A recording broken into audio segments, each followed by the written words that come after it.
دا زما د دغه خپلې ژبې برکت و چې زه د دې جوګه شومه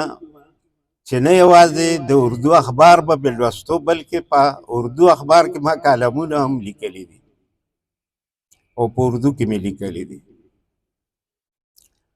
نو دا زمونږ ژبه رښتیا خبره دا ده چې ډېره عظیمه ژبه ده، خو زه پښتو کتاب سره چې څه خبرې کېدې هغه خو دا وې چې کتاب به یو شاعر چاپ کړو نو اول خو به چا کتاب نه پېژنده چې کتاب څه ته وایي او شاعرۍ څه کتاب وي او څنګه وي. خلک د اورېدو په موډ کې وو او مونږ یو هم داسې جنتیان غوندې خلک که نه چې لکه هر شیز مو په خوله کې را پرېوځي نو دا به یا جنت وي او یا به څه یا به څه. نو د کتاب دپاره چې د دې خلکو کم دغه دی دا ایوارډ یې شروع کړی دی د کتاب دپاره، دا صایم صاحب خو لکه ډېر په تفصیل سره خبره وکړه چې مونږ داسې ججان پیدا کړي دي څه دي څه دي. دا ایوارډ پروګرام په دې منګوره کې هم یو جوړ شوی خو زما په خیال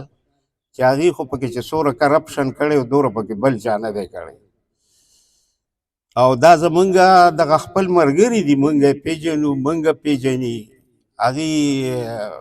دغه ټولو به یو بل پېژنده. هغه شی ورو ورو ناکام شه، شکایتونه پرې راغله، بدي لا نه دي راغلي، شکر دی ښه خبره ده. او کم کتابونو ته چې دي ایوارډونه ورکړي نو زما په خیال دا لکه دومره لویه خبره نه ده، خو د حوصله افزایۍ دپاره د کتاب ایوارډ چې کوم دی چې کتاب ایوارډ وایي دا وړه خبره نه ده. زمونږ په دې صوبه کې دغسې ادارې لکه عباسي ډاټ کونسل او یا بل څه یا بل څه